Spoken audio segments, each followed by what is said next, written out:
Hello and welcome to our channel chemistry academy for IIT JEE and NEET. आज हम हमारे biomolecules chapter का first video record करने जा रहे हैं।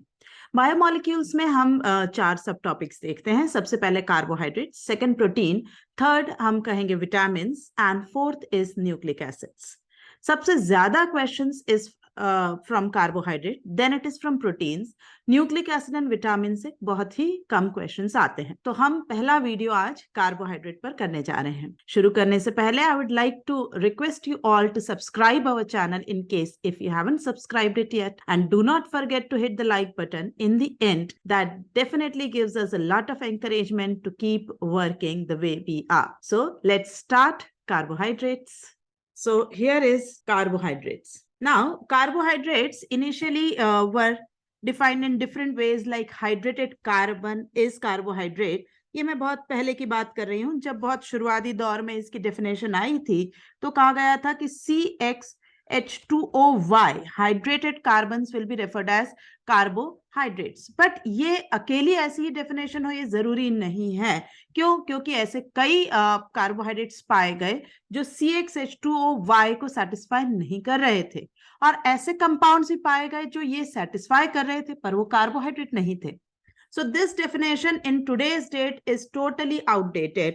और आज हम जो definition यूज करते हैं वो है optically active polyhydroxyaldehyde या ketone, or substances that hydrolyze to yield this optically active polyhydroxyaldehyde or ketone are called carbohydrate. They exist primarily as hemiacetal or acetal form.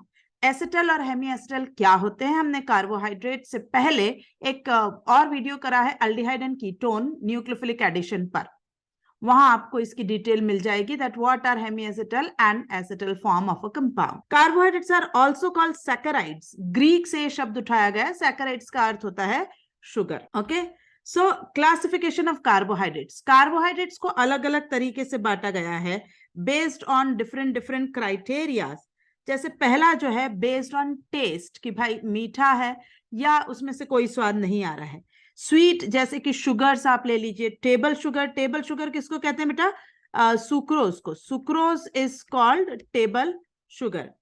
Cane sugar. Tasteless, tasteless जैसे हम जिससे रोटी बनाते हैं गेहूं का आटा, तो वैसा व्हीट फ्लोर वाला टेस्ट हुआ, मैदे का टेस्ट हुआ जिसमें कोई स्वाद नहीं आएगा। आप पोटैटो को अगर ऐसे ही एक चिप्स टाइप काट कर टंग पर लगाएंगे उसमें कोई स्वाद नहीं आएगा। मक्के का आटा, इनमें कोई टेस्ट, कोई मिठास नहीं होगी। तो ये सब कैसे कहलाती हैं? Non sugars. ओके, तो इनको बांटा गया इनके टेस्ट के आधार पर। अगर मीठी है तो शुगर्स, अगर मीठी नहीं है तो नॉन शुगर। ठीक। दूसरा क्लासिफिकेशन इनका किया गया on the basis of hydrolysis product, कि अगर हम इस बड़े से कार्बोहाइड्रेट को हाइड्रोलाइज करते हैं तो हमें कितने उसके अंदर से मोनोसेक्राइड्स या कितनी स्मॉलर यूनिट्स मिलेंगी। क्यों? क्योंकि ultimately carbohydrates are natural polymers only. ये नेचुरल पॉलीमर ही हैं। तो पॉलीमर को जब भी आप टुकड़े टुकड़े या हाइड्रोलाइज करेंगे तो उसमें से मोनोमर्स बनने चाहिए। उन्हीं मोनोमर्स को लेकर बात कही गई है कि इफ अगर आपने हाइड्रोलाइज किया and it cannot be hydrolyzed further into any smaller monosaccharides, सबसे छोटा जो यूनिट है उसे कहा गया है मोनोसेक्राइड, तो उसे हम कहेंगे कि ये तो मोनोसेक्राइड है, cannot be further hydrolyzed। ये स्मॉलेस्ट यूनिट खुद ही है। एग्जाम्पल, जैसे आप ग्लूकोज और फ्रुक्टोज को कह सकते हैं। डाइसेक्राइड्स मतलब जब आप हाइड्रोलाइज करें और अगर आपको दो मोनोसेक्राइड्स, चाहे वो एक ही प्रकार के हों या अलग अलग तरह के हों, तो वो कहलाएंगे डाइसेक्राइड्स। मेरा कहने का अर्थ एक ही प्रकार या अलग अलग प्रकार से, ये बिल्कुल भी जरूरी नहीं है कि आप उसे हाइड्रोलाइज करें। ये यहाँ पर आई थिंक इसे हमें करेक्ट करना होगा। It is lactose not galactose. ठीक। सो जब हम उसे हाइड्रोलाइज करें और उसमें से एक ही जैसे दो, हो सकता है कि आपको अल्फा डी ग्लूकोज के ही दो मॉलिक्यूल्स मिल जाए, या हो सकता है आपको दो अलग अलग, जैसे सुक्रोज का आप करेंगे तो फ्रुक्टोज और ग्लूकोज मिल जाए, तो वो दोनों ही category will ultimately be falling into disaccharide heading. Okay, trisaccharide मतलब जब आप हाइड्रोलाइज करें और आपको तीन मोनोसेक्राइड, चाहे फिर से सेम हो या अलग अलग प्रकार के, बट संख्या सब जोड़कर it has to come to 3, then it is trisaccharide. If on hydrolysis a particular polysaccharide gives, polysaccharide मैं बोल सकती हूँ क्योंकि अब हम बढ़ गए, technically it should be oligosaccharide की 2 से 10 के बीच में आ रहा है अगर मोनोसेक्राइड का count, then it is oligosaccharide. अब पॉलीसेक्राइड कहते हैं 10 से ज्यादा अगर मोनोसेक्राइड आ रहे हैं तो आप उसे बोलोगे पॉलीसेक्राइड. ओके, यहां तक कोई दिक्कत नहीं. अब आते हैं नेक्स्ट पेज पे. तीसरा क्लासिफिकेशन इनका करा गया है on the basis of their reaction with Tollens and Fehling's. अब टॉलेंस फेलिंग्स की रिएक्शन आपने अल्डिहाइड कीटोन चैप्टर में पढ़ी है कि अल्डिहाइड से अगर और उनको हमने टॉलेंस रिएजेंट से ट्रीट कराया, सिल्वर रिड्यूस हो जाएगा और अल्डिहाइड ऑक्सीडाइज हो जाएगा. अगर आपने फेलिंग से कराया होता तो Cu2O का आपको ब्रिक रेड प्रेसिपिटेट मिलेगा. सो सच carbohydrates which can reduce tolerance and Felling's reagent are called reducing, and those which cannot will be termed as non-reducing sugars. अब मोनोसेक्राइड्स, अभी तक तो हमने जो भी बात करी वो सारे कार्बोहाइड्रेट्स का बंटवारा हो रहा था, ठीक, सी तक जो हम सबका. अब हम कह रहे हैं मोनोसेक्राइड्स का ही अकेला फर्दर क्लासिफिकेशन किया गया. काय में सबसे पहला क्लासिफिकेशन किया गया अल्डोज या कीटोस. हमने क्या कहा है कि कार्बोहाइड्रेट्स आर पॉलीहाइड्रोक्सी अल्डिहाइड या कीटोन. तो वो जो कार्बोनिल ग्रुप है, if it is an aldehyde then it is aldose, if it is a ketone then it is a ketose sugar. Example आपके सामने लिखा हुआ है, D glucose and D fructose. Carbon की संख्या कितनी है मोनोसेक्राइड के अंदर, उसके आधार पर ये क्लासिफिकेशन बी है. ट्रायोज मतलब टोटल कार्बन उसमें 3, टेट्रोज 4, पेंटोज 5, हेक्सोज 6. कार्बन की काउंट पर डिपेंडेंट क्लासिफिकेशन किया गया है ना. 6 is the number of carbon count, उसके आधार पर क्लासिफिकेशन किया गया तो क्लासिफिकेशन बी हो गया. अगला है एरिथ्रोज एंड थ्रियोज शुगर्स. देखो एरिथ्रोज एंड थ्रियोज पर्टिकुलरली कहा जाता है, ये ऐसा नहीं है कि सिर्फ यहीं प्रेजेंट है, हो सकता है कहीं और भी हो. ऐसे कंपाउंड्स जिनमें 2 कायरल कार्बन होना जरूरी है, और ना सिर्फ 2 जरूरी है बल्कि 2 ही होने चाहिए, 2 से ज्यादा भी नहीं, 2 से कम भी नहीं. और उसके बाद उन दोनों कायरल कार्बन पर 2 ग्रुप्स समान होने चाहिए. तीसरा ग्रुप समान नहीं होना चाहिए, ये भी है. एक W लिखा है मैंने और एक M लिखा है, they are not same. Okay, देखो ये मीजो नहीं है, इट इज नॉट मीजो. अब जब हम ये इस तरह से बनाए हैं तो अगर आइडेंटिकल ग्रुप फिशर प्रोजेक्शन की वर्टिकल लाइन के एक ही तरफ या तो लेफ्ट या राइट में आ रहे हैं तो इसको कहेंगे एरिथ्रोपेयर. अगर ये कार्बोहाइड्रेट होता तो WCHO होता, MCH2OH होता, XXYY में से कोई एक H और कोई एक OH होता. ठीक, अगर ये आइडेंटिकल ग्रुप्स आर पार वर्टिकल लाइन के रखे गए then it is called threo pair. तब इसे क्या कहा जाता है, थ्रियोपेयर. ठीक, एक ही तरफ होंगे तो आप नाम देंगे उसे एरिथ्रोपेयर, और अगर दूर दूर या अपोजिट तरफ रखे गए हैं थ्रियोपेयर. ये थ्रियोपेयर ऑफ एनांटियोमर और वो एरिथ्रोपेयर ऑफ एनांटियोमर है. बहुत लिमिटिंग एप्लीकेशन और इसलिए फिर से आउटडेटेड होगा, है ना, क्योंकि आप देख ही रहे हैं कि भाई 2 ही कायरल सेंटर हो और उस पे 2 ग्रुप समान भी हो, इतनी सारी कंडीशन थोड़ी ना फॉलो करता है नेचर. सो ये बहुत ज्यादा काम नहीं आएगा. फिर आते हैं डी शुगर और एल शुगर. अब ये जो डी और एल है इसके लिए पहले जो है एक रेफरेंस ले ली गई है. या आपको याद रखना पड़ेगा कि डी ग्लिसरल्डिहाइड क्या है. डी ग्लिसरल्डिहाइड आपके लिए एक स्मॉलेस्ट ट्रायोज है ना. ये स्मॉलेस्ट 3 कार्बन का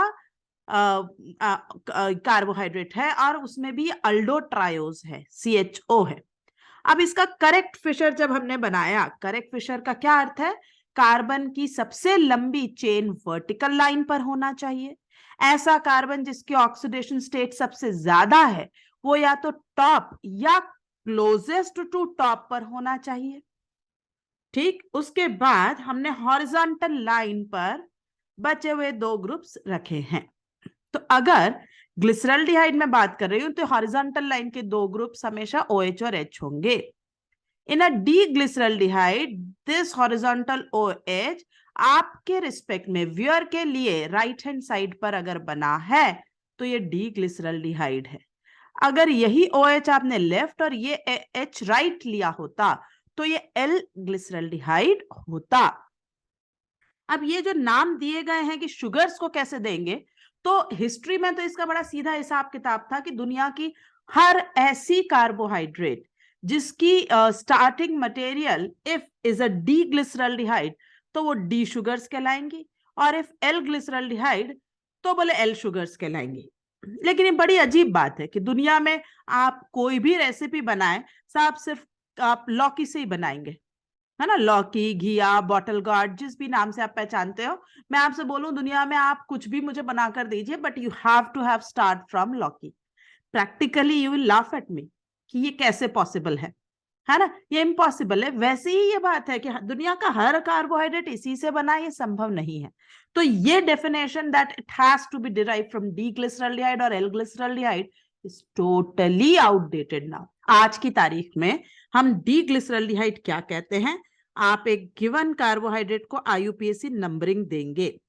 okay, you assign IUPAC number, मैंने 1 2 3 4 5 6। जब आपने IUPAC नंबरिंग करी तो आपको वो कायरल सेंटर जिसको सबसे बड़ा नंबर मिला, जो बॉटम के सबसे क्लोज था, वो साइट पर OH अगर राइट में है तो वो डी शुगर कहलाएंगी, और उस पर्टिकुलर साइट का OH अगर लेफ्ट में है तो वो एल शुगर्स कहलाएंगी। ये मैंने जो मार्क करे हैं स्टार से, हम इन पर्टिकुलर सेंटर्स के OH फिशर में किस डायरेक्शन में है, कैसा फिशर, कन्वेंशनली करेक्ट फिशर, उसके आधार पर इनको डी या एल कह रहे हैं। हाँ, एक चीज आपको हमेशा ध्यान रखना पड़ेगा कि इस हिसाब से तो डी ग्लूकोज का मैं आपको कहूं कि एल फॉर्म बना दीजिए, तो क्या आप ये थर्ड स्ट्रक्चर बना देंगे कि बस इस OH को आप लेफ्ट में कर दें और ये बन जाए? तो आंसर है नहीं, कभी भी नहीं, है ना। आप ध्यान रखेंगे कि अगर डी और एल एक ही कंपाउंड के डी और एल की आप बात कर रहे हैं तो always always they are enantiomeric to each other, they are enantiomers of each other। इसलिए जो डी ग्लूकोज का एल ग्लूकोज है वो ये थर्ड नहीं है, ये लास्ट देखो मैंने बनाया है। डी ग्लूकोज की एग्जैक्ट मिरर इमेज जो बनेगी वही इसका डी एल पेयर का दूसरा कंपोनेंट होगा, ये कंपलसरी है। अब ये जो डी फ्रुक्टोज बना है तो इसमें ऊपर तो कीटोन है, अब इसका एल बनाना होता तो मुझे इसकी मिरर इमेज बनानी चाहिए थी।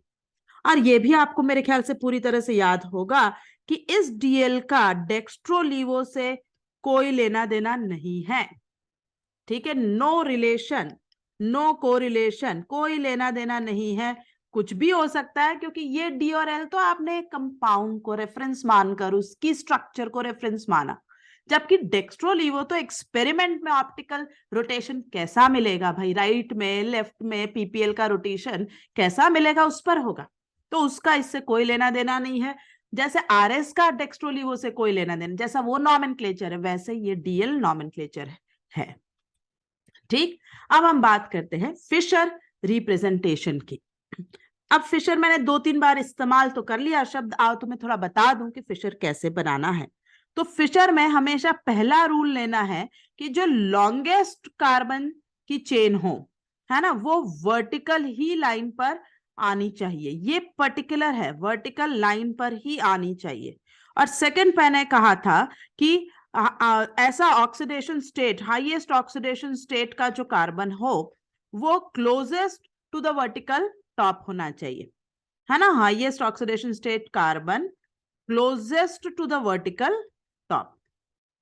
क्लियर, ये दो कंडीशन आपको रखनी है। ये आपको पता ही होगा कि जो वर्टिकल लाइन है ना, वर्टिकल लाइन जो है वो डैश को रिप्रेजेंट करती है, that is the bonds are going away from us, और जो हॉरिजॉन्टल लाइन हम बनाएंगे, है ना, वो वेज को रिप्रेजेंट करती है, that is those bonds are coming towards us. जो क्रॉस सेक्शन पॉइंट आता है दोनों लाइंस का, क्रॉस सेक्शन पॉइंट जो आएगा of vertical and horizontal line, that is representing carbon. अगर आपके पास एक से ज्यादा है कार्बन तो भी कोई बात नहीं।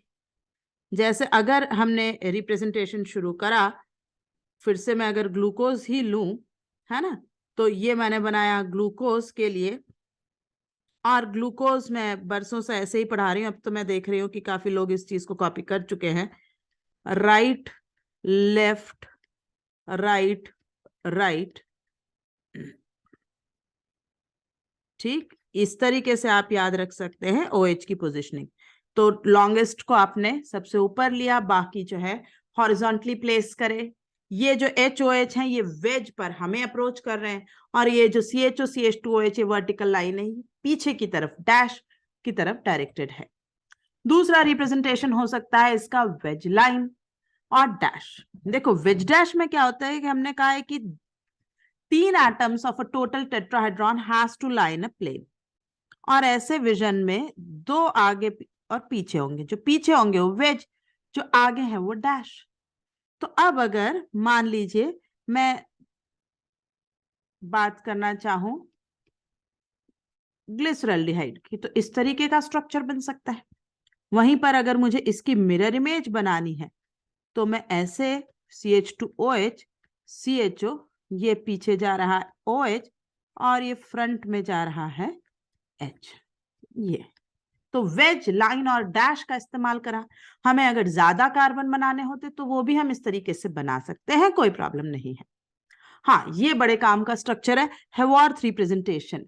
असल में हेवार्थ रिप्रेजेंटेशन एक लिमिटेड बात को कहने के लिए है। होता क्या है कि जो मोनोसेक्राइड्स हैं इनमें आपको कार्बोनिल फंक्शनल ग्रुप भी है, और आपके पास उसके अंदर कीटोन के अल्डिहाइड कीटोन के अलावा अल्कोहल फंक्शनल ग्रुप भी है। और अल्डिहाइड कीटोन चैप्टर में हमने पढ़ा है कि ये जो अल्कोहल और कीटोन है इनमें आपस में अटैक होकर हम इस तरीके का, अगर अल्फा हाइड्रोक्सी ईथर बनी है, अल्फा हाइड्रोक्सी ईथर एक OH है और एक ईथर लिंकेज है, तो इसे तो हम कहने वाले हैं हेमी एसिटल।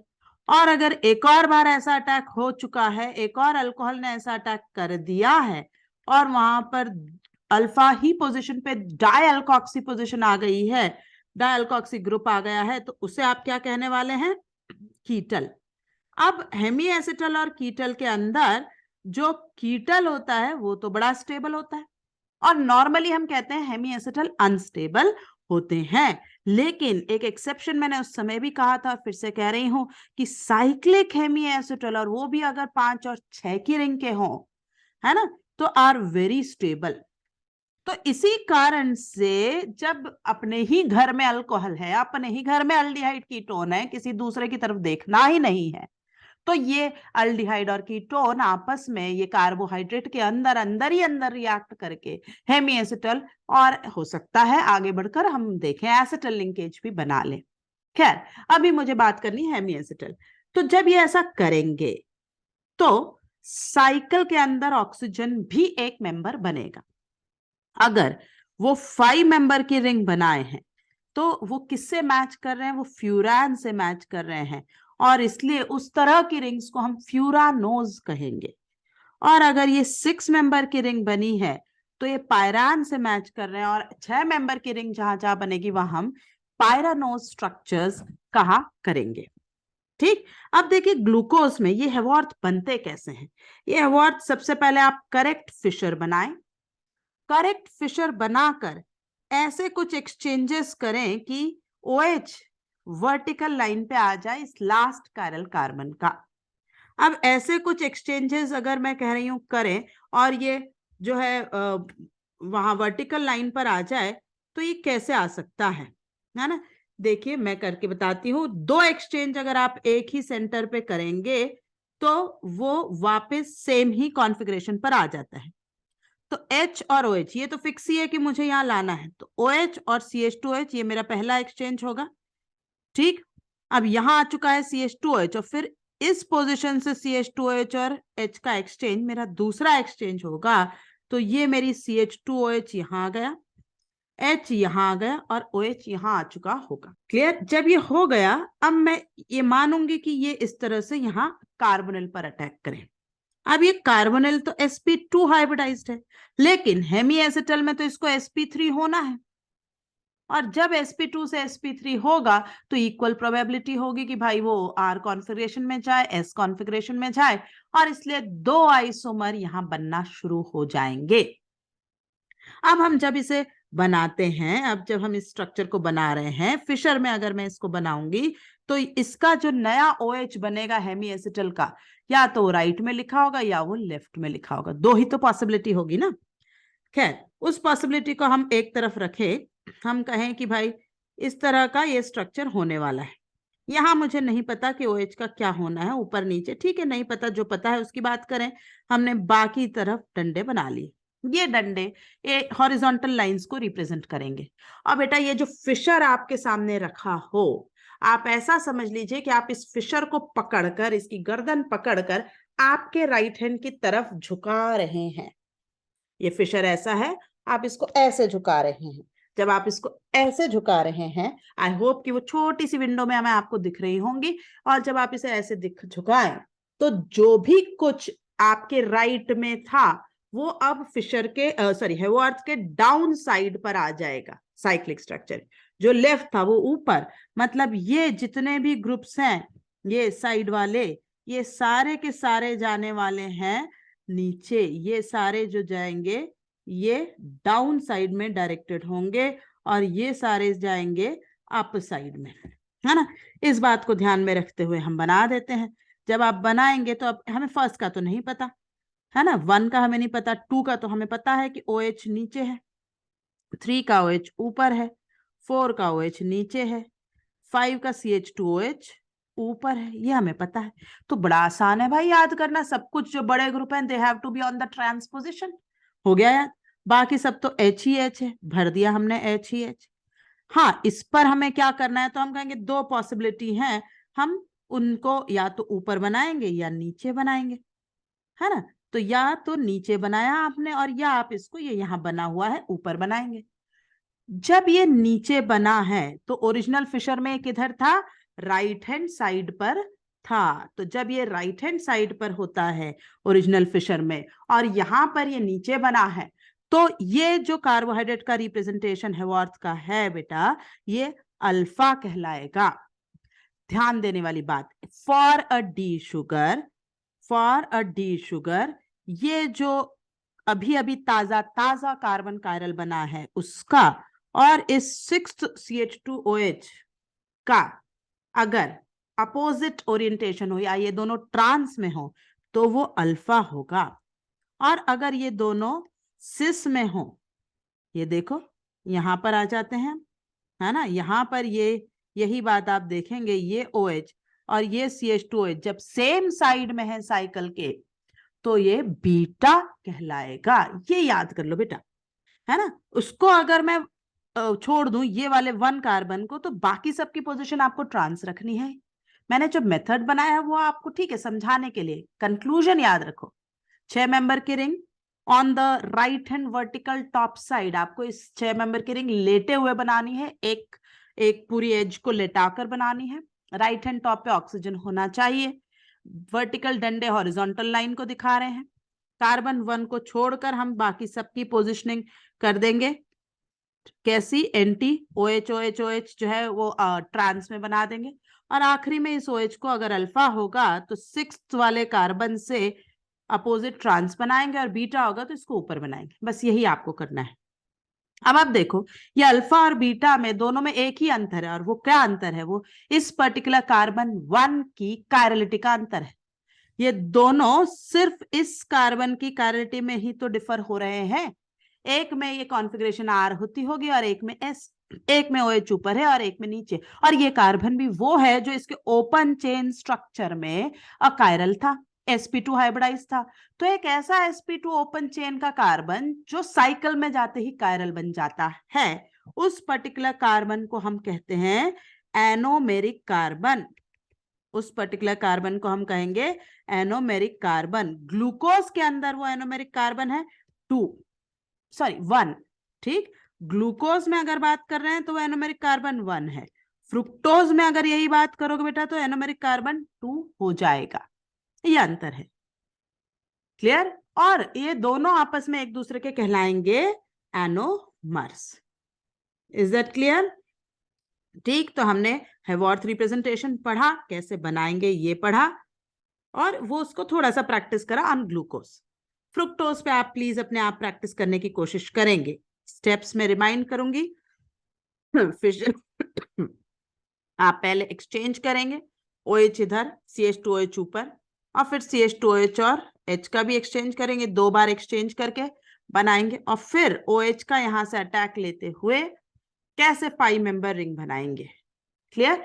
इसको भी आपको हॉरिजॉन्टल पे लेना होगा, और नहीं तो आप सीधा याद रखें, कोई दिक्कत नहीं है। बस यहां ध्यान दीजिएगा, एनोमेरिक कार्बन जो है, ठीक, वो ये कार्बन नंबर 2 है, और देखिए ये है आपका 6th CH2OH।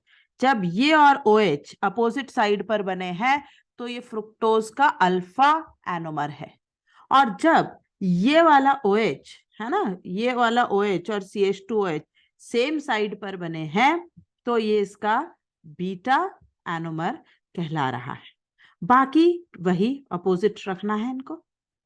Is that clear? पर हाँ, 1 पर भी एक CH2OH एक्स्ट्रा आ चुका है, that is the only difference. तो आपको फिशर इसका भी पता हो तो बढ़िया है। अब हम बढ़ते हैं स्पेसिफिकली ग्लूकोज की बातों पर। अभी तक हम जनरल कार्बोहाइड्रेट्स, मोनोसेकेराइड के बारे में समझ रहे थे। तो देखो, ग्लूकोज को हम डेक्सट्रोज भी कहते हैं। अगर आपने वो बोलते हैं ना, ग्लूकोज चढ़ा रहे हैं, वो वाली बॉटल्स अगर देखी हो तो उस पर डेक्सट्रोज लिखा होता है, उसका परसेंटेज लिखा होता है। It is also known as typical sugar. बहुत पहले एक बार मेंस में सवाल आया था कि विच of the following is the correct representation of typical sugar, और आंसर था डी ग्लूकोज। ठीक, तो इसको डी ग्लूकोज को टिपिकल शुगर भी कहा जाता है। तो ये देखिए, ये है अपना स्ट्रक्चर, हमने पहले ही डिस्कस कर रखा है, राइट लेफ्ट राइट राइट। अब सॉलिड स्टेट में जब आप ग्लूकोज लें अपने हाथ में तो वो आपको क्रिस्टलाइन अपीयरेंस देगा, है ना, हाथ में आपको दरदरा महसूस होगा। तो ग्लूकोज जो है सॉलिड स्टेट में एकदम क्रिस्टलाइन अवस्था में साइक्लिक स्ट्रक्चर के तौर से एग्जिस्ट करता है। ये आपको हो सकता है कंफ्यूज करे, या नहीं याद हो तो आज पहली बार सुन रहे हो कि साइक्लिक स्ट्रक्चर है सॉलिड स्टेट के अंदर, और वो साइक्लिक स्ट्रक्चर वही है जो आपने अभी सीखा, अल्फा और बीटा एनोमर वाला। ठीक, हाँ, आप उसको उठा के पानी में डाल दीजिए तो वहां पर there will be an equilibrium between these alpha beta and open chain. वो ओपन चेन से गुजरेगा, है ना। So glucose exists in 2 different crystalline forms which are named as alpha and beta.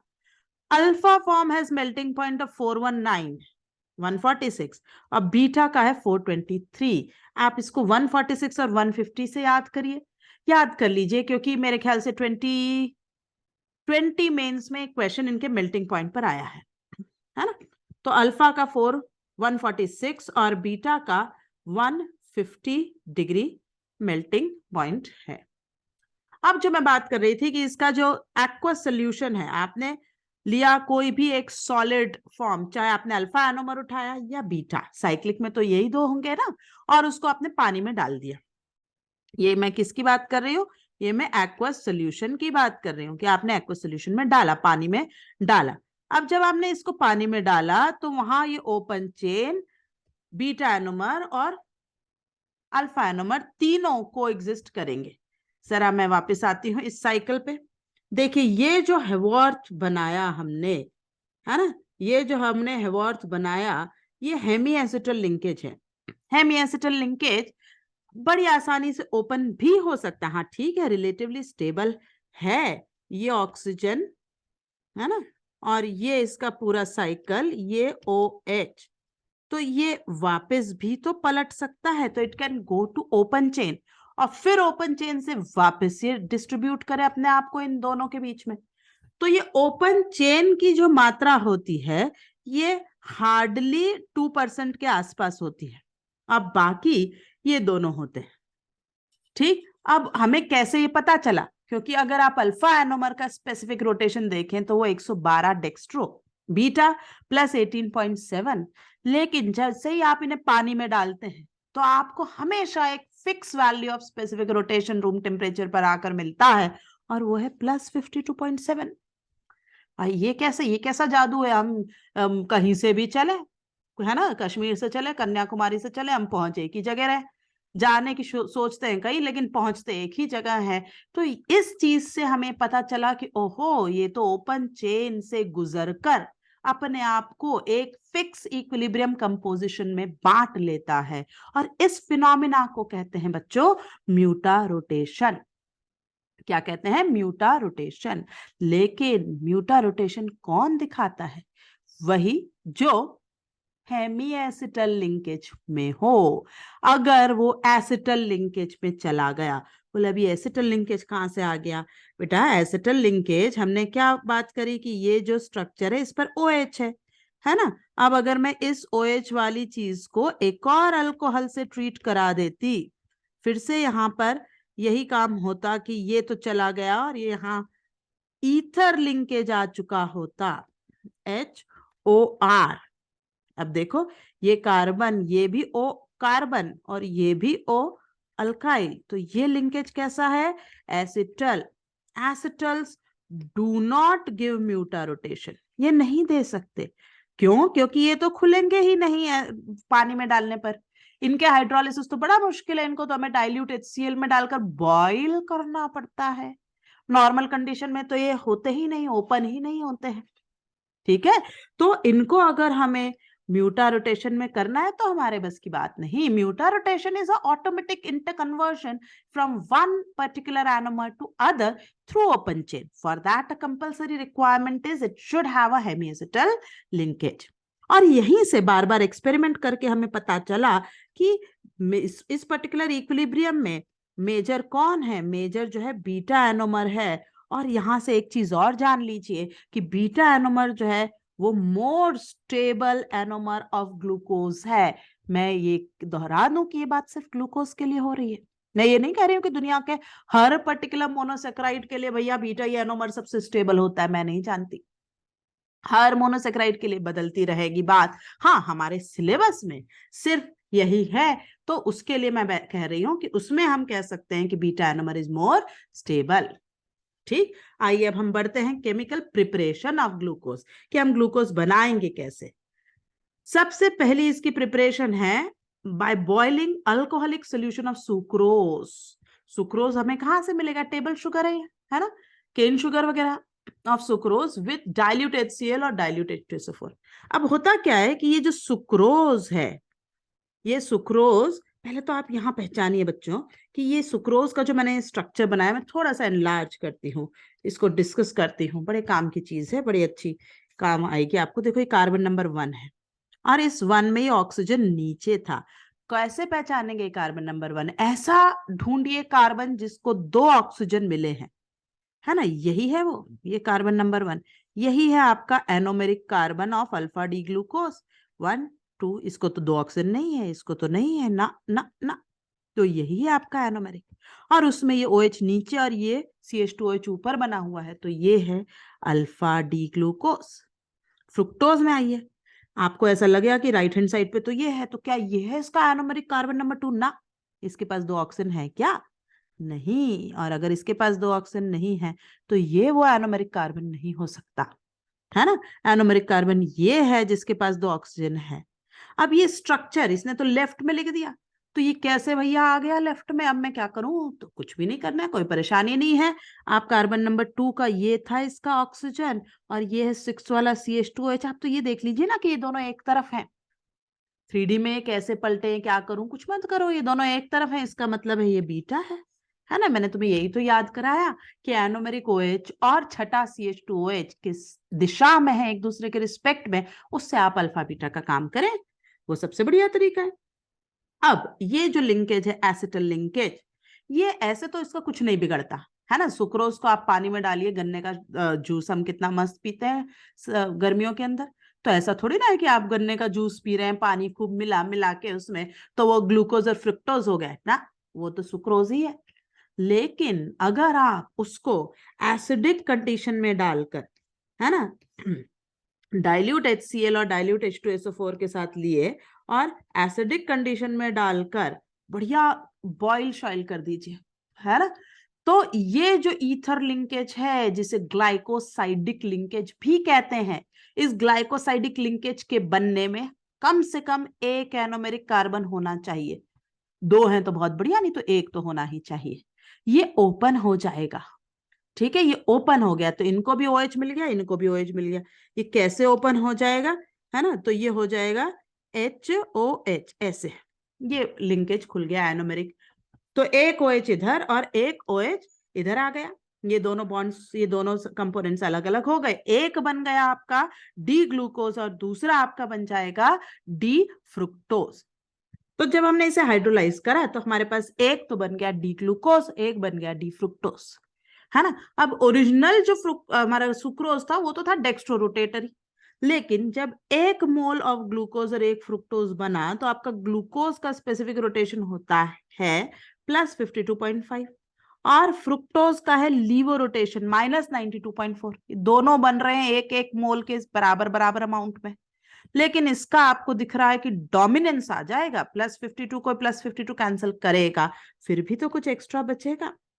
तो इस फिनोमिना को कि आपने शुरुआत करी थी डेक्स्ट्रो से और आपको अंत में मिला है लीवो रोटेटरी सोल्यूशन, इसे कहते हैं इन्वर्जन ऑफ सुक्रोज, ठीक है, इन्वर्जन ऑफ सुक्रोज। और जो प्रोडक्ट बनता है ये मिक्सचर ऑफ मोलर, बिल्कुल 1:1 molar mixture of fructose and glucose, उसे हम कहते हैं इन्वर्ट शुगर। ये बहुत ही मीठी होती है, इसे वन ऑफ द स्वीटेस्ट कहा गया है, ठीक।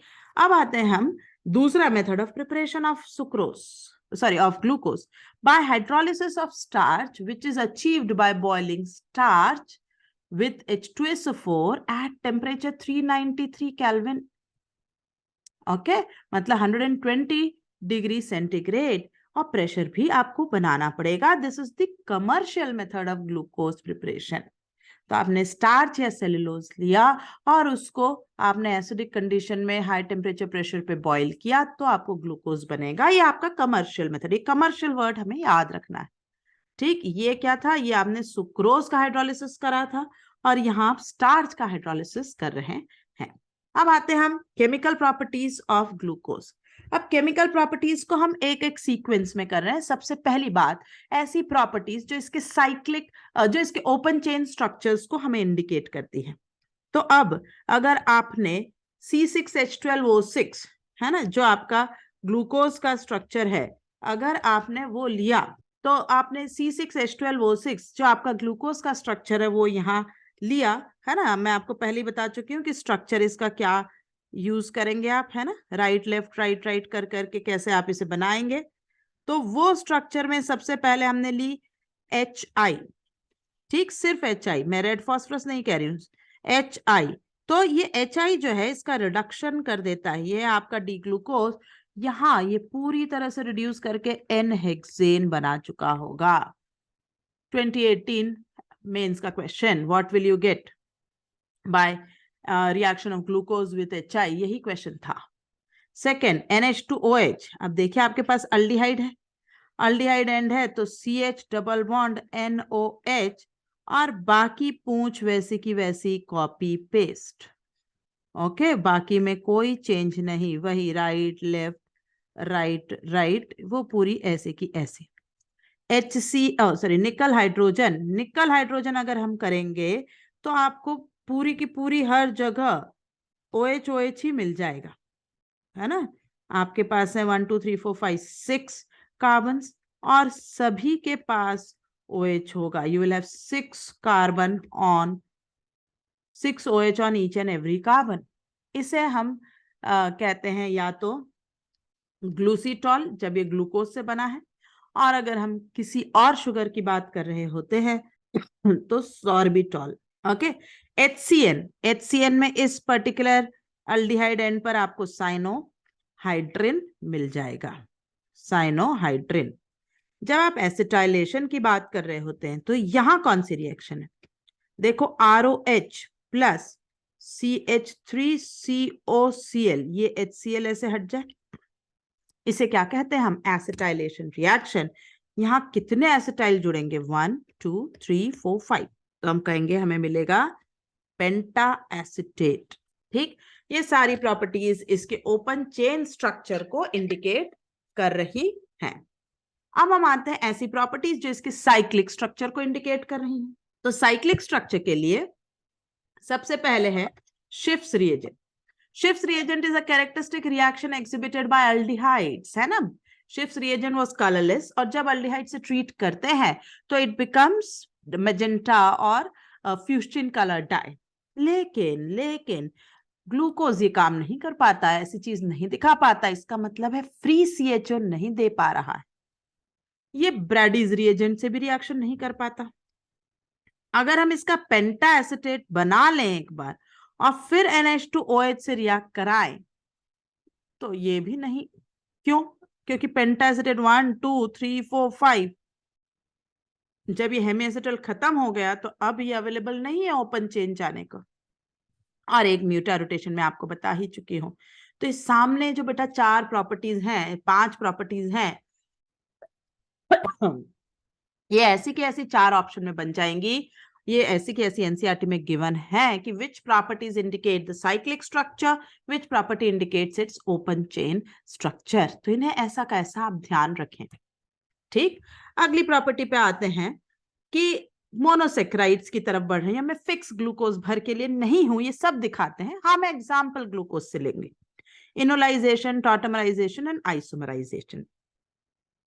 टॉटोमराइजेशन, इनोलाइजेशन, देखिए ये है हमारा अल्डिहाइड, इसका ये है अल्फा H, तो ये अल्फा H से यहां पर इनॉल बना। ये अब ये इनऑल दोनों तरफ जा सकता है ना कार्बोनिल बनाने के लिए। अगर इसने ऊपर कार्बोनिल बनाया तो या तो ये लौटेगा इस फॉर्म में डी ग्लूकोज में, या अगर OH राइट पे आया तो इस फॉर्म में। तो आप देखें, फर्स्ट ये जो मैंने ओरिजिनल लिया था ये डी ग्लूकोज था।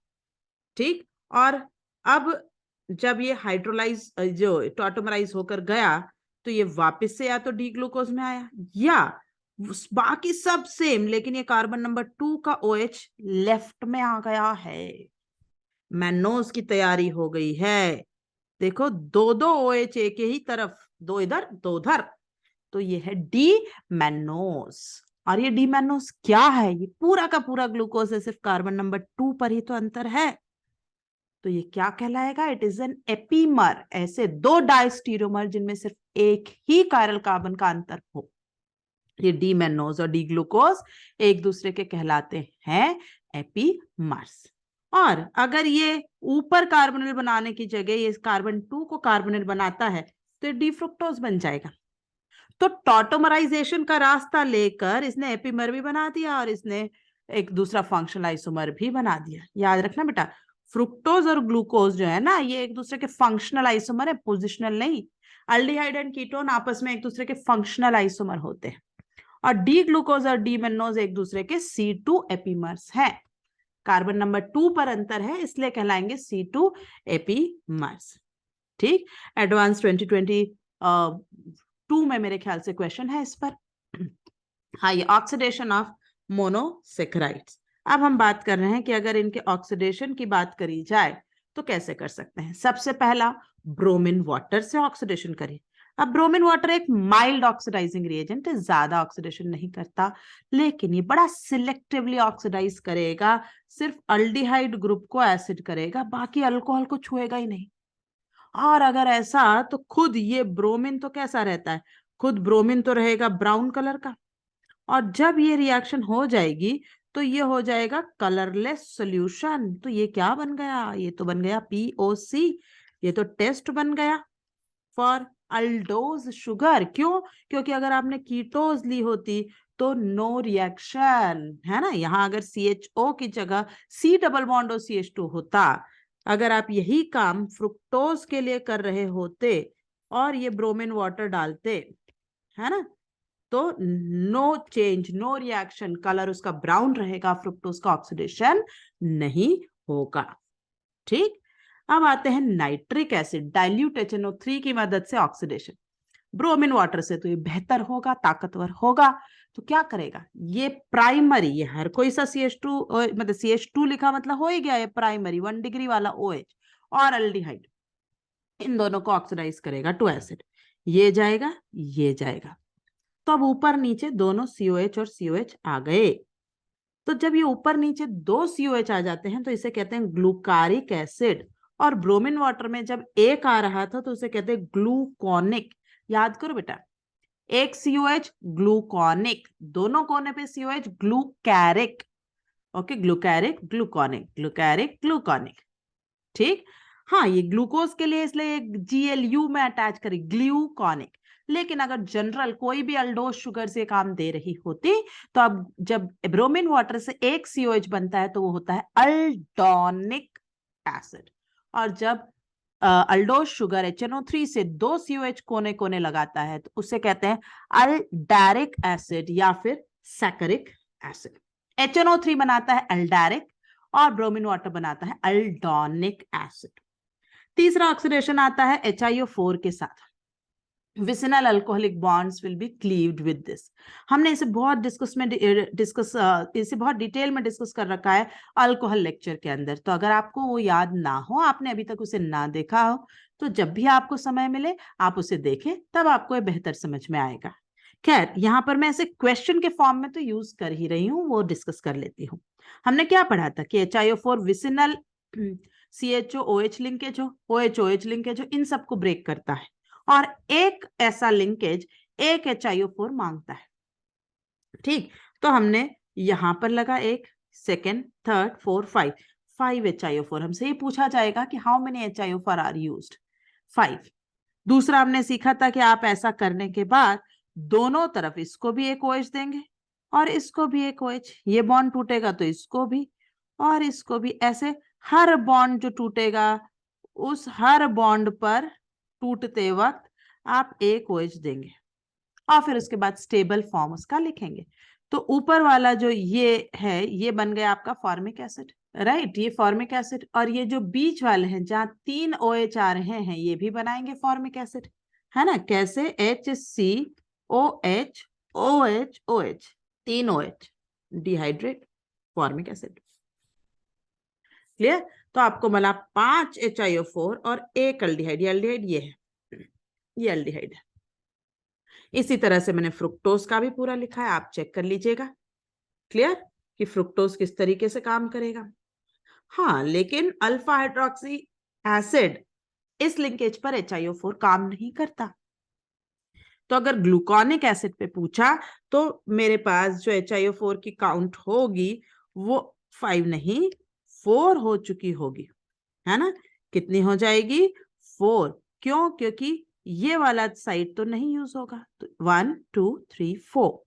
और अब मुझे बन रहा है ऐसा अल्फा कीटो अल्फा अल्डो एसिड, है ना।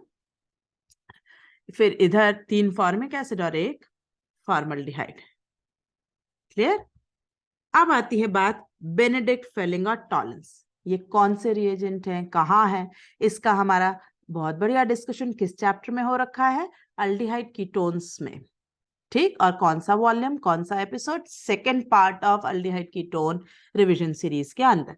वहां मैंने आपको पूरा बताया है बेनेडिक्ट क्या है, फेलिंग क्या है, टॉलेंस क्या है। Fehling is basically alkaline copper sulfate stabilized by Rochelle salt. Tollens is ammoniacal AgNO3. Benedict is alkaline copper sulfate stabilized by citrate salt. लेकिन एक चीज पक्का है कि टॉलेंस में आपको पता है कि silver plus will be reduce to silver, और बेनेडिक्ट ऑफ फेलिंग में Cu2 plus will be reduce to Cu single plus. ये आपको मिलने वाला है सिल्वर मिरर, और ये आपको मिलने वाला है brick red, orangish red precipitate, है ना, ऑरेंज रेड, ऐसा कोई फॉर्म ऑफ प्रेसिपिटेट। ठीक, और ये खासियत वैसे तो आपको पता है कि अल्डिहाइड्स की है, लेकिन उस समय मैंने आपको ये भी कहा था कि हेमी एसिटल अगर है, हेमी एसिटल लिंकेज है, तो वो भी अगर ओपन होकर बना रहे हैं अल्डिहाइड या अल्फा हाइड्रोक्सी कीटोन, है ना, तो वो भी देंगे ऑन ओपनिंग इफ फॉर्म्स क्या, अल्डिहाइड और alpha hydroxy ketones, then they will give these test. Okay, तब ये सब टेस्ट आएंगे। तो इसी वजह से अगर किसी के अंदर भी आपको एक कोना डाइसेक्राइड या मोनोसेक्राइड के अंदर आपको मिल गया है ऐसा हेमीएसिटल लिंकेज, तो वो रिएक्शन देगा। मोनोसेक्राइड में तो या तो अल्फा हाइड्रोक्सी कीटोन ही होंगे या हेमीएसिटल होंगे, तो सारे ही मोनोसेक्राइड ये टेस्ट देते हैं। ठीक, डाइसेक्राइड में हमें देखना पड़ेगा, अभी मैं बताती हूँ कैसे। अगला हम बात कर रहे हैं कि अगर आपने ऑक्सीडेशन करा विद कॉन्सेंट्रेटेड H2SO4 तो ऑक्सीडेशन नहीं होता, डिहाइड्रेशन हो जाता है। CxH2OY पानी पानी एब्जॉर्ब हो जाएगा और आपको कार्बन ब्लैक, बिल्कुल जला हुआ सा अपीयरेंस देखने को मिलने वाला है। ठीक, अब बढ़ते हैं हम डाइसेक्राइड्स पे। डाइसेक्राइड्स बेटा एनसीईआरटी में 3 दिए हैं, उनको क्या याद रखना है आपको, नाम, उसके कौन कौन से मोनोमर्स हैं, उसके कौन कौन से कंपोनेंट्स हैं वो याद रखना है, उसमें कैसा ग्लाइकोसाइडिक लिंकेज है। मैंने अभी बताया था ना, एनोमेरिक कार्बन जो है एक का इस्तेमाल हो, दूसरे का या तो एनोमेरिक या कोई और ये ऑक्साइड लिंकेज है, एसिटल लिंकेज से कनेक्शन बने, उसे हम कहते हैं ग्लाइकोसाइडिक लिंकेज। और वो रिड्यूसिंग है या नॉन रिड्यूसिंग, बस ये आपको याद रखना है। मैं इसे टेबल फॉर्मेट में आपको प्रेजेंट कर रही हूं ताकि आप इसे एग्जाम में घुसते घुसते भी थोड़ी देर पहले भी इस टेबल को देख लें और आप भूले ना, क्योंकि ये पूछते हैं। चलिए बताती हूँ कैसे देखना है यहाँ रिड्यूसिंग नॉन रिड्यूसिंग शुगर को।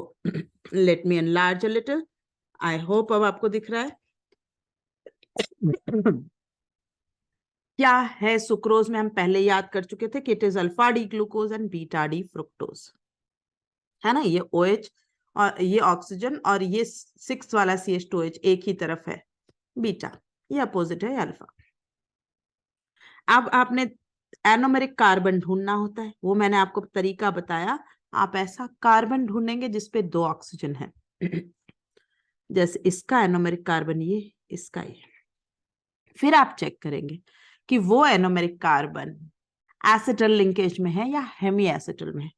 यहां देखो एसिटल यानी O से कार्बन, O से carbon, acetal, same here, O से कार्बन, O से कार्बन, दोनों एसिटल हैं। और अगर दोनों एसिटल हैं तो आप कहेंगे नॉन रिड्यूसिंग। ठीक है, तब आपका आंसर हो जाएगा नॉन रिड्यूसिंग। ग्लाइकोसाइडिक लिंकेज यानी ये जो ऑक्साइड लिंकेज है किसके बीच में बना है, तो C1 of glucose and C2 of fructose. ये हो गया आपका काम। नॉन रिड्यूसिंग शुगर आपने बता दिया सुक्रोज के लिए। नॉर्मली डाइसेक्राइड्स रिड्यूसिंग होती हैं, सुक्रोज इसका एक्सेप्शन है। ठीक है, अदरवाइज हमारे बात की दो तो देखो रिड्यूसिंग ही होने वाली है। माल्टोज, माल्टोज में देखो अल्फा डी ग्लूकोज की पहचान आपको सिखाई है मैंने, फर्स्ट का ऑक्सीजन और ये 6CH2H अपोजिट तरफ, ये अल्फा शुगर है। ये भी अल्फा डी है ग्लूकोज, लेकिन अब ये है एनोमेरिक कार्बन, क्यों, इसके पास 2 ऑक्सीजन है ना, और ये एनोमेरिक कार्बन का OH और ये CH2H, अरे फिर से अपोजिट, ये भी तो फिर अल्फा डी ग्लूकोज ही हो गया। क्लियर। अब लिंकेज ग्लाइकोसाइडिक लिंकेज किसमें, ये एनोमेरिक तो हो गया आपका अल्फा डी ग्लूकोज C1 और ये हो गया C4, तो it is between C1 of one glucose and C4 of another. अब रही बात कि क्या ये रिड्यूसिंग है नॉन रिड्यूसिंग है, तो ये देखिए ये वाला कार्बन का ये OH ये कैसा है, ये हेमी एसिटल है। और अगर आपको ऐसा लिंकेज मिल गया एक भी, है ना, ये वाला कैसा है, तो ये तो हम कहेंगे एसिटल है, तो ये मेरे काम का नहीं है, ये नहीं, लेकिन ये रिड्यूसिंग है और इसलिए maltose will be reducing sugar. आपको स्ट्रक्चर को बिल्कुल एक कोने से दूसरे कोने स्कैन करना है, एनोमेरिक कार्बन ढूंढना है और वो एनोमेरिक हेमी एसिटल या एसिटल किसमें है, बस इतना कर लो और आंसर टिक कर दो। ऐसे अगर एसिटल है तो नॉन रिड्यूसिंग और एक भी हेमी एसिटल मिल गया डाइसेक्राइड में तो बोले रिड्यूसिंग।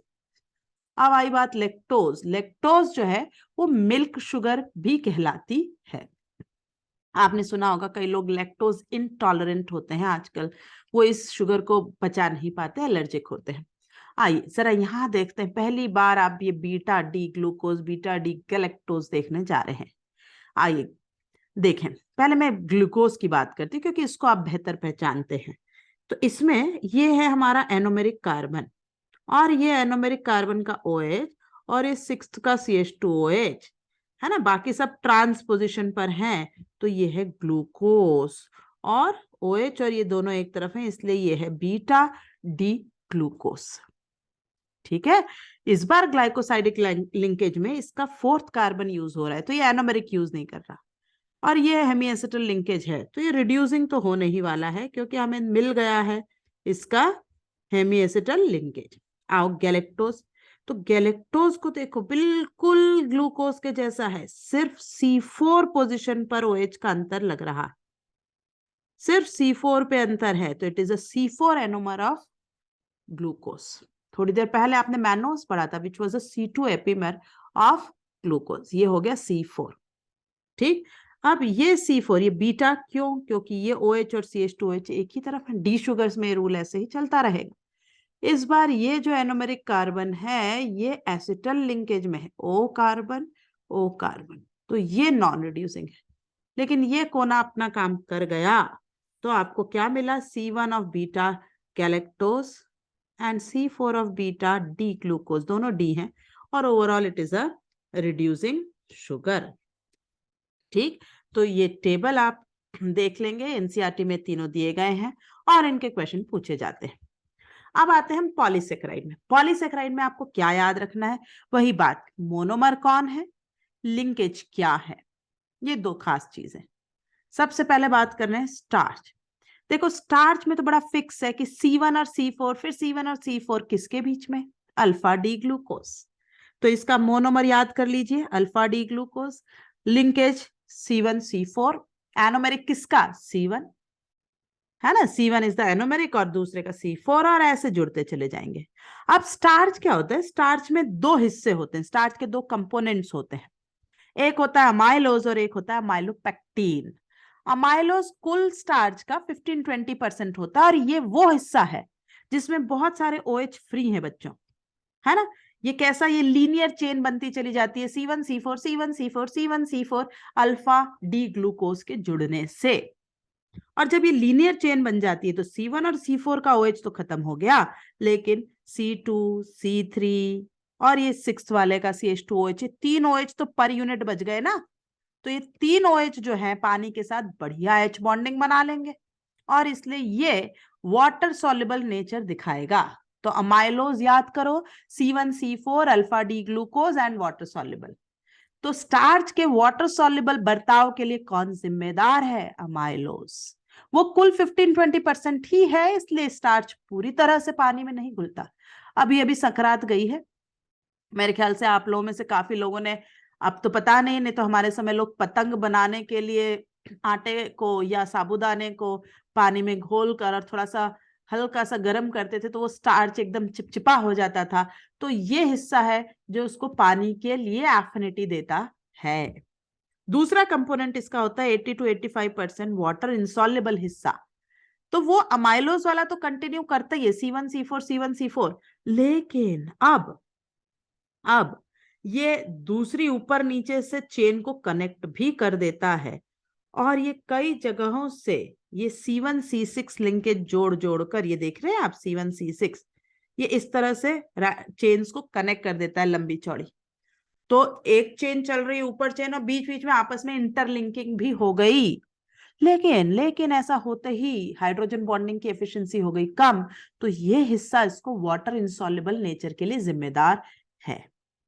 ठीक, amylose linear, amylopectin cross link, linear के लिए C1 C4, क्रॉस लिंक के लिए C1 C6। ठीक, स्टार्च के बारे में थोड़ी सी और बात, इथेनॉल जो है वो कमर्शियली फर्मेंटेशन ऑफ स्टार्च से ही बनाया जाता है। ये एंजाइम आपको याद रखने हैं। ठीक, कौन से एंजाइम? मैं मार्क करती हूं आपको, एंजाइम इन्वर्टेज। इन्वर्टेज क्या करता है? इन्वर्जन ऑफ सुक्रोज, नाम बड़ा इजी, एकदम रेलेवेंट। सुक्रोज ये क्या है? ये सुक्रोज है, और इस सुक्रोज को इन्वर्टेज जब हम डाल दें तो जो हम हाइड्रोलिसिस कर रहे थे वो ये खुद करके दे देता है, एक ग्लूकोज एक फ्रुक्टोज। अब तुम बोलोगे ये क्या इथेनॉल तो बनी नहीं, अरे बनेगी भाई। ये ग्लूकोज और फ्रुक्टोज जो है, इनको कौन सा एंजाइम फिर से फर्मेंटेशन में डालता है, वो है जाइमेज। तो सुक्रोज में हम पहले डालते हैं इन्वर्टेज, फिर डालते हैं जाइमेज, और क्या बन जाता है, इथेनॉल। 2 CO2 उड़ गए। ओके, देखो 2 ये CO2 उड़ते चले जाएंगे, ये 2 मॉलिक्यूल्स बनेंगे। ठीक, तो हमारे पास 2 कार्बन ये हैं और ये 2 उड़ते चले जा रहे हैं। इस तरह से फर्मेंटेशन करता चला जाएगा। याद करना है, इन्वर्टेज सुक्रोज को ग्लूकोज फ्रुक्टोज के लिए, और जाइमेज ग्लूकोज को इथेनॉल में लाने के लिए। और अगला हमारा पॉलीसेकेराइड है सेल्यूलोज। सेल्यूलोज बच्चों C1C4 कनेक्शन तो है, लेकिन स्टार्च तो अल्फा का था, और ये किसमें, किस पर्टिकुलर मोनोमर से बन रहा है, देखो ये बीटा डी ग्लूकोज से बन रहा है। ये हमारे को डिफरेंस है स्टार्च से। और देख सकते हो आप, ये C1 है ना, मैं कलर चेंज करूं व्हाइट पर, C1 2 3 4, ये C4 है ना, ये C5 C6। तो आप देखो 1 4 1 4 ऐसे सीढ़ी की तरह ये बनता चला जा रहा है। कितने OH इसके पास अब बच रहे हैं पर यूनिट, 3, 1 2 3। तो एसिटाइलेशन अगर ये करेगा तो 1 यूनिट 3 एसिटाइल ग्रुप खाएगा।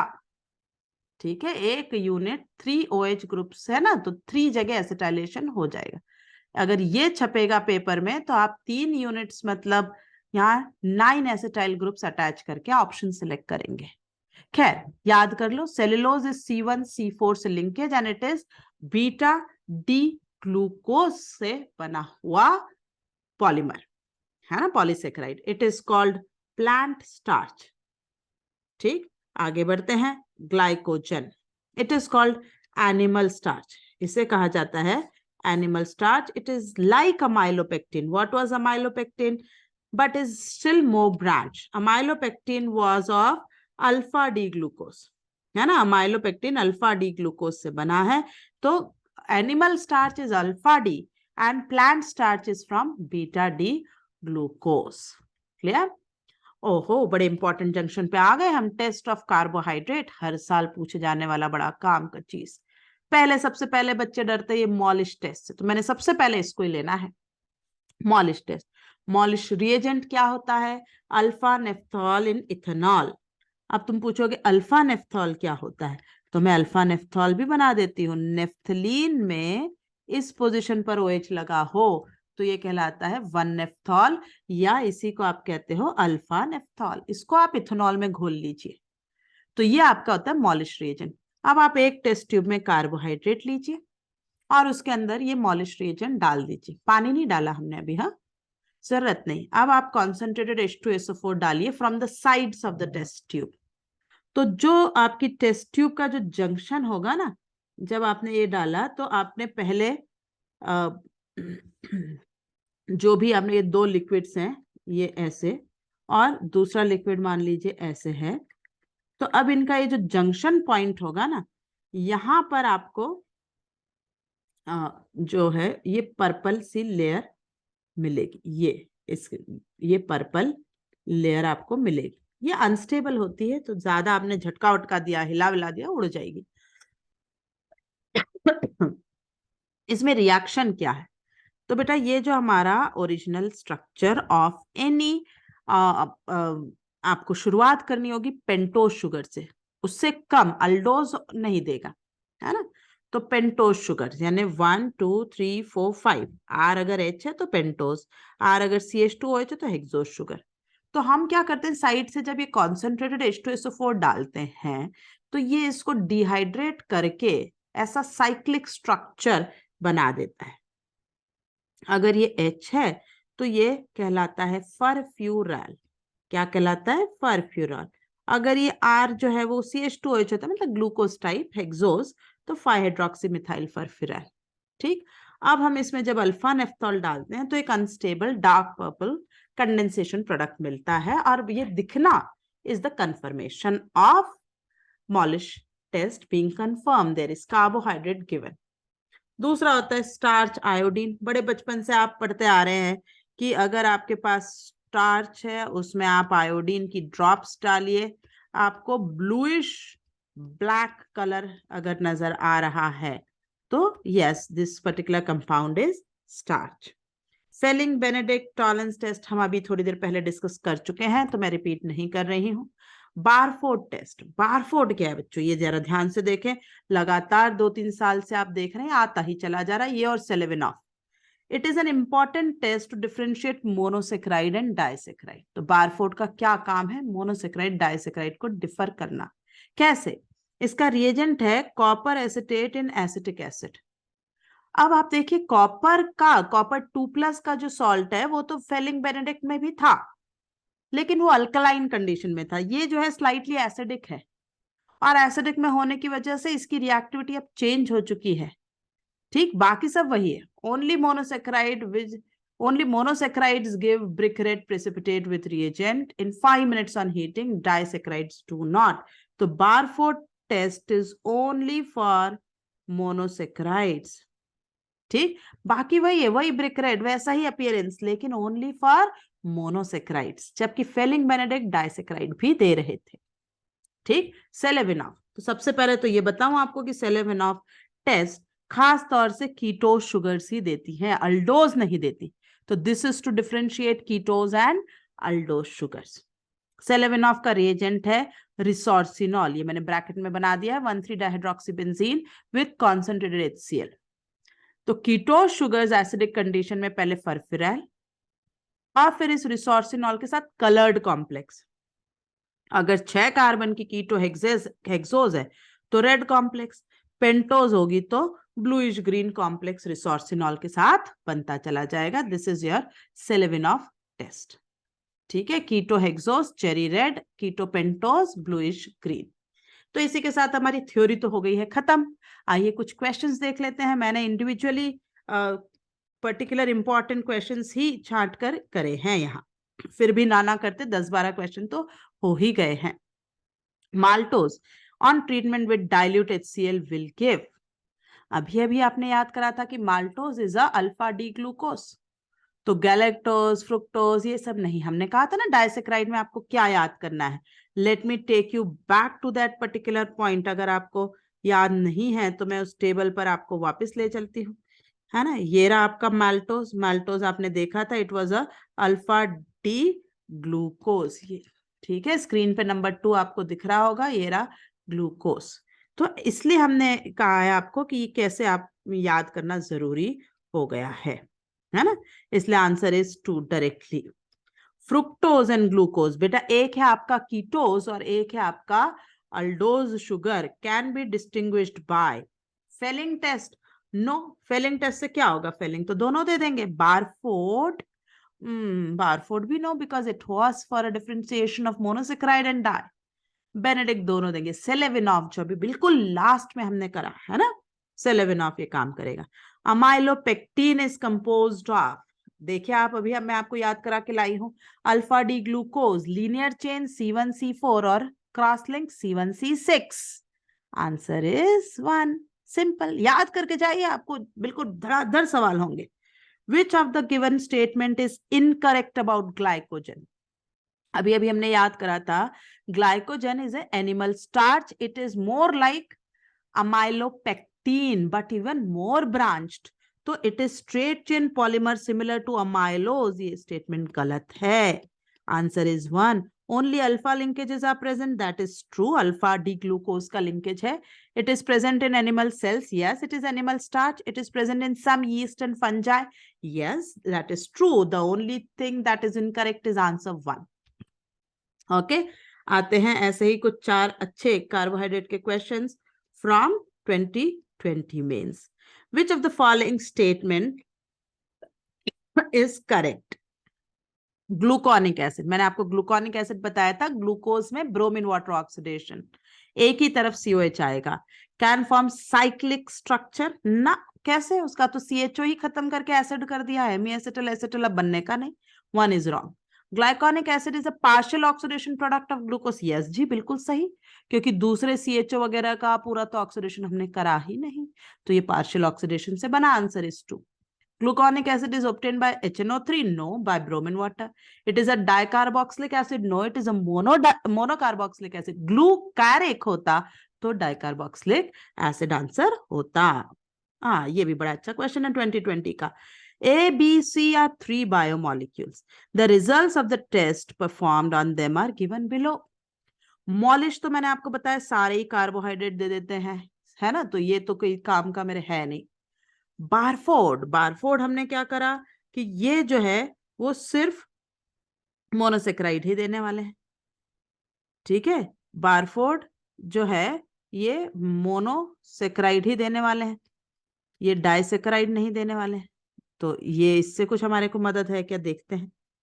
और बायूरेट टेस्ट तो जो है ये हमारे प्रोटीन का नेचर है, प्रोटीन देता है ना, अमीनो एसिड नहीं देता बेटा, सिंगल अमीनो एसिड नहीं देगा, it has to have those polypeptide linkages, और वो भी 2 हो तो अच्छा होता है बायूरेट टेस्ट के लिए। तो ये देखते ही सीधी सी बात है कि एलेनिन जहां लिखा है ये आंसर तो होंगे ही नहीं, क्योंकि एलेनिन तो एक ही अमीनो एसिड होता है। ये बात गलत हो रही है, तो ये तो हमारा वैसे ही हट गया आंसर से। अब हमारे पास दूसरी बात बच रही है ना, दूसरी क्या बच रही है कि हमें अल्ब्यूमिन चाहिए, तो अल्ब्यूमिन हमारा आंसर में बढ़िया जा रहा है, तो हमारे पास ये अल्ब्यूमिन होना चाहिए। और इसको देखते हुए पूरा काम आप जब करके निकलते हैं तो आंसर इसका आता है 4। ठीक है, इज दैट क्लियर? और आगे बढ़ते हैं। Consider the following reaction. Glucose की अल्कोहल ड्राई HCl के साथ reaction, let me enlarge a little, तो बन रहा है एसिटल, और उसके बाद एसिटल बनने के बाद कितने मोल्स ऑफ एसिटाइल एनहाइड्राइड चाहिए, एसिटाइल डेरिवेटिव। तो ड्राई HCl के बाद इन्होंने अगर एसिटल बना लिया है तो अब CHO वाला साइड तो कोई काम का है नहीं, है ना। अल्कोहल डालकर अगर इनने एसिटल बना लिया है तो ये वाला साइड तो अब हो गया आपका, और 1 2 3, और ये छठे वाला CH2H, तो 1 2 3 4। क्या चाहिए आपको आंसर, यहाँ पर x की वैल्यू होना चाहिए 4, x की वैल्यू होना चाहिए 4। यही दोनों आंसर बचे, दौड़ में ये गायब। निकल हाइड्रोजन से ग्लूकोज का रिडक्शन करते हैं तो 6OH बनेंगे, और फिर Y एसिटाइलेशन, तो यहाँ तो 6 आपकी वैल्यू होनी चाहिए Y एसिटाइल ग्रुप, तो 4 के बाद 5 6, तो आंसर ये हो रहा है। लास्ट ग्लूकोज का अगर करते हैं एसिटाइल तो 5OH होते, answer is D 4th। 2021 match list 1 with list 2 compounds. List 1 में आपको दिया हुआ सुक्रोज, अभी आप याद करके आए, थिंक ये सब आप लोग कर पाएंगे। चलिए बढ़ते हैं। तो सुक्रोज जो है वो आपको ले जाएगा ग्लूकोज और फ्रुक्टोज की कॉम्बिनेशन, है ना, तो A हैज टू बी 2, तो आंसर तो वैसे ही 3 हो गया। आगे देखने की जरूरत नहीं, हम बाकी डिस्कस ऑलरेडी कर ही चुके हैं। लैक्टोज में क्या लैक्टोज था, maltose was purely alpha D glucose, तो answer has to be 3। Next question, assertion sucrose is a disaccharide and is non reducing। हाँ भाई, ये स्टेटमेंट तो सही है, हम अभी तैयारी करके आए। Sucrose involve glycosidic linkage of C1 of beta and C2 of alpha fructose, ये गलत है ना, क्योंकि अल्फा ग्लूकोज और बीटा फ्रुक्टोज है, तो इसलिए सेकंड स्टेटमेंट गलत वाला ऑप्शन ढूंढे। A इज फॉल्स नहीं, A is true and R is false, तो आंसर इज 3। ठीक। 2022 amylose is insoluble in water, ओ भाई यही गलत, अमाइलोज तो सॉल्युबल है, amylopectin is insoluble. Amylose is a long linear chain with 200 से 1000 ग्लूकोज यूनिट्स, ये सही है ना, ये स्टेटमेंट सही है। ओह, ये मैंने प्रूव क्यों करा, ये तो फॉल्स है ना। तो आंसर हो गया फॉल्स एंड करेक्ट, तो आंसर इज टी। ठीक। रिड्यूसिंग शुगर, आइए कैसे पहचानेंगे, हमेशा मैंने जो आपको कहा पूरे स्ट्रक्चर को स्कैन करिए, एक एक कार्बन पे, इस कार्बन पर सबसे पहले पे ये कार्बन एक OH है और एक O कार्बन से जुड़ा है, तो इसके पास मुझे हेमी एसिटल लिंकेज दिख रहा है, हेमी एसिटल, और ये ओपन होकर अल्डिहाइड बनाने वाला है ना, ओपन्स टू अल्डिहाइड, तो ये बिल्कुल सही सिचुएशन है हमारे लिए। ये देगा है। रिड्यूसिंग शुगर ये तो होगा ही होगा। बाकियों के देखें जरा, इस पर आइए। ये कार्बन है, एक ऑक्सीजन ये कार्बन से जुड़ा, एक ऑक्सीजन ये कार्बन से, इसको 2 ऑक्सीजन है तो सही, लेकिन एसिटल है, ये रिड्यूसिंग नहीं होगा। ऐसे ही यहाँ पर बढ़िए, ये कार्बन है जिसको 2 ऑक्सीजन है पर ये एसिटल है ना, ये नहीं है, इस पे 2 ऑक्सीजन नहीं, आपको 2 ऑक्सीजन वाला कार्बन ढूंढना है हमेशा एसिटल है, एसिटल के लिए ये है, पर अगेन एसिटल है, और ये तो दिखते ही एसिटल है। तो आंसर तो हमारा 1 ही है, और आंसर ए है।